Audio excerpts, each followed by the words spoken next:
Olá, meus amigos leitores. Então, 20 anos depois do primeiro livro, saiu o segundo. Bem legal. Esse é um livro infanto-juvenil, um livro para você se divertir com a vida inteira. É como se fosse um jogo de tabuleiro ali, onde você vai fazendo suas jogadas com os dados ali, marcando sua casa. Eu vou explicar. Bom, como é que eu expliquei no livro 1? E aí saiu o livro 2. É um livro de infância que minha professora leu lá na quinta série. Eu amei esse tipo de livro. E óbvio que eu trouxe para brincar com minhas filhas, né? E descobri que tinha um livro 2 e sim, já brinquei com elas, é maravilhoso. Vocês tiram a tarde ali, no início de noite, antes da janta feia pronta, e se diverte bastante. Até porque ele vem com um tabuleiro, e esse tabuleiro é bem fácil de jogar, bem bacana, olha que bonito. Eita, puxa. Enquanto eu vou explicando para vocês, esse mapinha vai ficar aparecendo aí na tela e vai ficar mais fácil da gente acompanhar assim como eu fiz no livro 1. Então, já que já está explicado o livro 1 e você já assistiu, se você não assistiu, tá no card aqui, então vamos direto ao livro, né? Esse aqui foi lançado em 2003 pela editora Moderna, é uma edição de 2003 também, comprei aqui na época.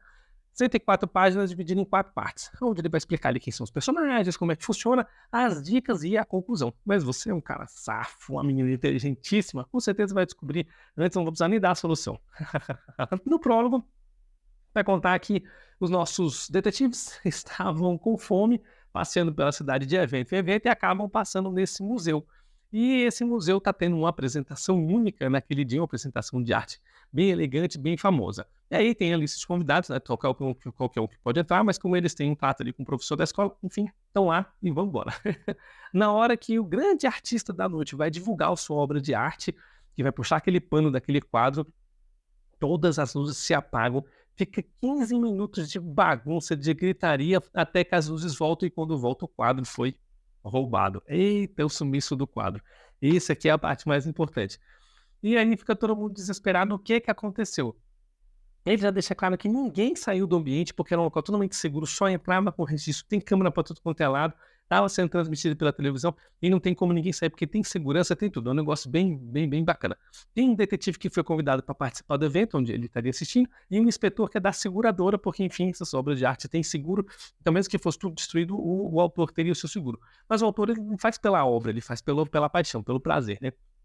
Para quem lembra bem, os nossos 4 investigadores aí do livro 1, Infanto Juvenis, tem Miúdo, ele é alto, magro, bastante criativo e inteligente, e tinha com a sua bolsa, sacola, tira tudo dali de dentro, a sua bolsa mágica, que tem tudo que ela precisa, ele é a líder do grupo e a mais inteligente, Rapa, é apaixonado por Ritinha, e ele é meio esquentado, teimoso, mas ele é muito bonito. Assim como está na fotinha para vocês. E nós, leitores, claro, nós leitores sempre temos que estar inteirados, integrantes do grupo de detetive, porque enfim, nós que estamos lendo. E o bacana aqui, que a autora pergunta, é se você sabe como que você consegue se descrever. Você sabe dizer seus atributos, assim como eu citei dos nossos outros 3 protagonistas. Eu deixar essa pergunta no short, é bem interessante você refletir quem você é e como você se vê. Essa auto-reflexão, essa auto-observação é importante. Ó, aqui não é de psicologia, muito bem de autoajuda, é de detetive. Deixa isso para outro livro. Então, eles resolvem se separar para investigar o caso e eles marcam um encontro no saguão de hora em hora, para que eles possam investigar e coletar informações e dividir entre si.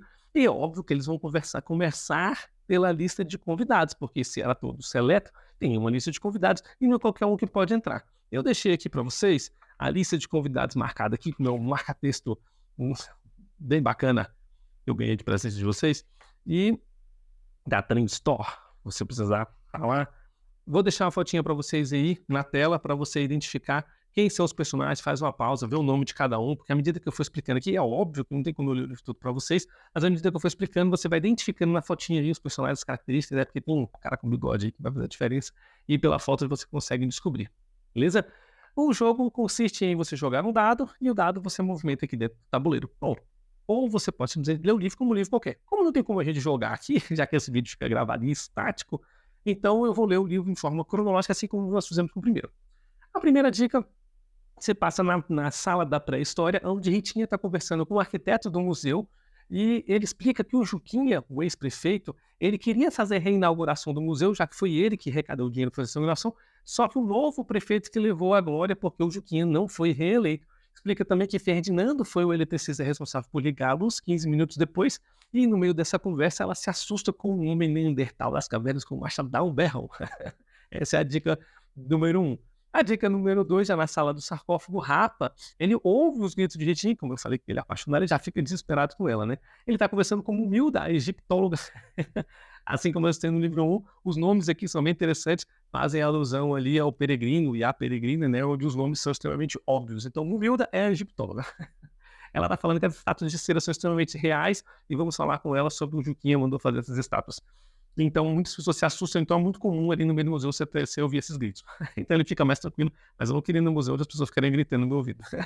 Então, ela explica que Portinante, que nós vimos aí na lista de convidados, foi o autor da obra Nosso Artista e ele não está presente no dia do evento e ela não entende o porquê.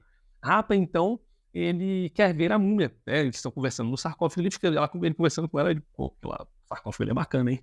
Aí ele fala assim, você pode olhar, vamos abrir. Aí quando eles abrem o sarcófago, aí Rapa que dá um grito agora. A múmia não está lá e o sarcófago tem uma escada que desce para um lugar que não dá para ver, então eles não sabem se a múmia fugiu, se a múmia está viva, o que aconteceu com a múmia, então eles ficam desesperados. E eles saem correndo dali, gritando, com medo da múmia que nem está lá. Na terceira dica, na sala das estátuas gregas, Miúdo, ele encontra com um homem vestido de gorila, e aí ele que fica assustado com tantos gritos, um homem vestido de gorila. Bom, a gente sabe que é um homem vestido de gorila, mas enfim, ele não sabe, ele vê um gorila andando na direção dele. Mas o homem, calma, não precisa se assustar não, ele tira a máscara de gorila e ele tava com os olhos lacrimejando, chorando bastante, como se tivesse chorado muito, né? Olhos chorantes aí. E Miúdo não sabe quem é, mas ele fala que ele é o Portinante, que ele é justamente o autor da obra de arte. Ele está muito triste porque ele queria que a obra de arte fosse um espetáculo e, enfim, acabaram roubando a obra dele. Então, quando termina esse diálogo, o Miúdo sai da sala e aí o livro fala que dentro de um cavalo de Troia que estava naquele ambiente, mostra uma múmia saindo de lá. Eita, então a múmia está andando. Agora quem vai gritar sou eu. A dica número 4, meu sala do Museu de Cera. Lembrando que você vai jogar os dados e você vai se movimentando pelas salas. Então, você poderia estar dando a dica 15, a dica 18. Não, mentira, só vai até 12. Mas você podia estar dando a dica 8, a dica 7, é dica aleatória. Como nós estamos indo em ordem cronológica, então você dá um número de dicas para vocês, tá bom? Lembrando que acaba na 12. A dica número 4 no Museu de Cera. Nós leitores, nós protagonistas da história, escutamos os gritos, né, do pessoal lá, e a gente acaba se assustando com uma estátua, né, de cera do Juquinha, que é o prefeito da cidade, com um machado arrancando a cabeça de um de seus adversários políticos. Ele que mandou fazer essa estátua, já que ele que ia fazer a inauguração, ele queria ver todos os seus adversários decapitados no Museu de Cera. Nossa, que arte feia. Enfim, arte é arte, né? Então ele começa a conversar com o crítico de arte e ele fala que o Juquinha não foi reeleito porque ele tinha prometido cargos no museu para as pessoas e ele pegou o dinheiro da reforma, reembolsou para pagar esses cargos, e aí ele fez uma reforma muito porcamente, muito mal feita em cima de uma estação de trem que tinha antigamente, então ele não demoliu nada, só construiu por cima muito mal feito. E por isso, a sua equipe acabou traindo ele pelo trabalho mal feito ali, pelos roubos que ele tinha feito, então ele acabou recebendo 0 votos. Imagina um político tão bom, tão bacana, e deu 0 votos. Olha, meu mouse. Vamos lá. No dica número 5, a Ritinha e Rapa estão no corredor e eles acabam se encontrando depois desse grito que eles têm entre si. E aí a Ritinha pergunta assim: tem um Neandertal me seguindo? E o Rapa tem um Ramúmia me seguindo? Muito engraçado, porque um mais frouxo que o outro. Então eles conversam entre si e suspeitam do eletricista, porque, enfim, alguma coisa aconteceu com o eletricista para ter demorado 15 minutos para fazer isso. Eles suspeitam do eletricista e decidem que tem que encontrar por ele. E o Miúdo encontra com eles no meio do caminho, porque o Miúdo ouviu os berros, ele depois de conversar com o Miúdo, eles vão lá, o Miúdo foi o Rapa, conversar com o gorila. Com o Portinante, ele foi lá conversar com eles. Então eles decidem se separar de novo, já teve o primeiro encontro aí, então marca daí, a partir daí 1 hora, né? Deu 1 hora mais ou menos. Ritinha, então, ela acaba encontrando Danusa. Danusa é uma artista plástica, assim como você viu na lista de convidados, e ela suspeita de Neuzinha, que é a sua rival. Aí eu falo assim, mas você tem alguma prova? Ah, só se ela esconder o dedo do vestido do decote dela. Porque ela tá com o vestido curto, mas você vai esconder aonde? Que prova? Eu só suspeito, mas não tenho prova. Aí não adianta, né? Aí não serve, aí então é só birrinha. Então, ela acaba continuando sua investigação, chega na sala número 9, que é a sala do gerador de energia, onde o nosso eletricista Ferdinando ligou. Ela abre a porta para tentar investigar e ela é empurrada lá dentro e trancada. Eita, nossa amiga Ritinha teve um problema, né? Ela, antes de entrar nessa sala, ela encontra um cigarro aceso ainda, então ela fala, opa, alguém estava aqui. E aí nessa hora, quando ela vai de porta aberta já tenta pegar o cigarro, é que alguém empurra ela e deixa ela trancada lá. A dica número 6 é no elevador, Rapa, ele encontra um guarda, um policial que está com os olhos chorando. Opa, a gente sabe quem é esse guarda de olho chorando, hein? Você deu uma dica que o Portinante estava com a roupa de gorila, chorando, e agora tem um guarda com olhos lacrimosos e vermelhos. Pô, você sabe que é um Portinete. Ó, entreguei uma aí. Mas essa aqui tá fácil, né? A gente consegue uma seguida da outra, fica mole. A gente então sabe que o Portinete está disfarçado de guarda, mas ele está disfarçado de macaco agora há pouco. Bom, enfim, o Portinete, então, Portinete, Portinete é o nosso artista rápido, então, ele vai para a sala da Renascença, que fica na sala número 8, e ele encontra com a colunista conversando com o Neuzinho, que foi aquela onde a Danusa estava acusando, né? Enquanto o Neuzinho e o colunista discutindo entre si, esse colunista diz que tem certeza que isso foi apenas um golpe publicitário, porque Portinete não é artista coisa nenhuma, que ele é só um charlatão. E aí ele passa por um quadro, olha, ele passa de novo, olha, esse quadro tá me olhando. Esse quadro tá me observando. Sabe que ele tá me ouvindo? É um quadro da Mona Lisa, mas ele fica suspeito com o quadro. Mas eu ficaria suspeito com tudo nesse lugar, né? Um lugar meio doido. A dica número 7 é na arte, a sala de artes orientais. Miúdo, então, encontra um samurai sem suas roupas. Então, o que aconteceu com esse samurai, né? E nas suas buscas ali, ele acaba encontrando Ferdinando. Olha, o nosso eletricista tá aí. E ele diz que ficou preso no depósito, não conseguiu sair de lá, por isso que ele demorou esse tempo todo, e que os fios elétricos foram cortados propositalmente. Olha, então nós temos aqui, de fato, um crime, não foi algo aleatório. Fernando, então, diz para Miúdo que sabe de todas as coisas e chama ele para conversar no porão, porque ele não é seguro, porque os quadros têm ouvidos. Olha, os quadros têm ouvidos. Então leva Miúdo para o porão. Quando ele chega num porão, lá tem uma múmia sem ataduras. Opa, alguém roubou até as ataduras da múmia, meu Deus do céu. Foi aquela múmia que a gente viu saindo do cavalo de Troia, né? Alguém então chega por trás de Miúdo, o venda. Ele escuta Ferdinando clamando por socorro, mas então ele acaba desmaiando. Sabe, se nessa venda alguém enforcou ele, se nessa venda tinha alguma coisa, enfim, Miúdo desmaiou e Ferdinando ficou gritando por socorro por ninguém, porque eles estavam lá no porão, não tinha como alguém ouvir. A dica número 8 é na Cinemateca. Cinemateca. Nós, leitores, eu e você que estamos lendo livros, nossos protagonistas, e nós encontramos Danusa namorando o deputado Azevinho. Olha só que sem vergonha aí. Então a gente sabe que eles têm um relacionamento ali. E o Miúdo, nós leitores que estamos ali na sala 8, nós encontramos a atadura da múmia. Opa, a gente encontrou a múmia sem atadura, agora nós encontramos a atadura aqui. Então, alguém está usando a atadura para se disfarçar e deixou ela aqui no cinema. E então, quando os personagens saem desse ambiente, aparece Juquinha de trás da tela, se coçando e reclamando que na atadura tinha pulga. O bicho roubou a atadura da múmia e está reclamando que tem pulga. Eu não queria a atadura de uma múmia. Esse bicho é doido. Juquinha, então, esse prefeito estava disfarçado, então ele estava fazendo parte ali. Número 9, a Ritinha presa ali no gerador, ela começa a abrir a sua bolsa para procurar ali alguma coisa que pode ajudar a destravar aquela porta. Ela acha um refrigerante e acha um cachorro frio. E sim, ela começa a comer ele mesmo. Esse povo é muito engraçado. Então, após comer, ela diz que o cérebro funciona muito melhor. Ela encontra uns argolas que ela começa a subir e ela encontrou uma passagem do gerador entre os dutos de ventilação que dá na outra sala. Totalmente escuro, mas ela vê alguém com uma lanterna, um foco de luz e ela vai seguindo ali. Quando ela está chegando perto, ela escuta o barulho de luta corporal, é justamente os homens que estavam agredindo o Miúdo e o eletricista Ferdinando. Quando ela chega lá, quando ela consegue chegar, porque ela está bem lentamente, ela dá um grito, ela toma um susto, porque tem um soldado de armadura, um cavaleiro templário de armadura, e o cara, calma, eu sou o Ferdinando, eu fiquei preso aqui dentro, e ele cai no chão, não consegue andar com aquela armadura, e o capacete acaba saindo mostrando que de fato é ele, e aí ela vai tentar ajudar ele a tirar aquelas roupas dele, explica, eu fui atacada por um samurai e por um vampiro. Eita, essa história não pode ficar mais cabeluda. O número 10, o Rapa, então, ele não encontra os seus amigos dentro de 1 hora no saguão, conforme havia combinado, ele fica procurando e não encontra, ele deduz então que eles desceram um sarcófago por aquela escada, criou coragem e foi lá. Quando ele estava perto, ele escuta os gritos de Ritinha, aí o homem fica nervoso, aí o homem já desce a escada igual o Jiraiya. Quando ele chega lá, Ritinha tá super nervosa e abraça ele, preocupada com medo, porque ele simplesmente tem o caixão do vampiro ali, do Drácula, que tá ali no saguão, e o caixão tá se abrindo, tá ela e Ferdinando já sem armadura ali, com medo de que vai sair de dentro desse caixão, que vampiro que vai sair lá de dentro. Quando sai de dentro do saguão, sai Miúdo. Ninguém lembrou do pobre do Miúdo, que tinha sido esganado ali pra Eles se reúnem, começam a trocar informações, então o Ferdinando conta tudo que sabe e as informações que eles já haviam coletado, então eles começam a entender algumas coisas, inclusive que o vampiro, ele fumava e ele tinha um bigode todo gorduroso de fumaça, então para entender quem tem bigode, você vê lá na lista de convidados, e aí eles começam a deduzir quem que é esse tal de bigode, e eles deduzem que é o inspetor, o cara responsável pelo seguro.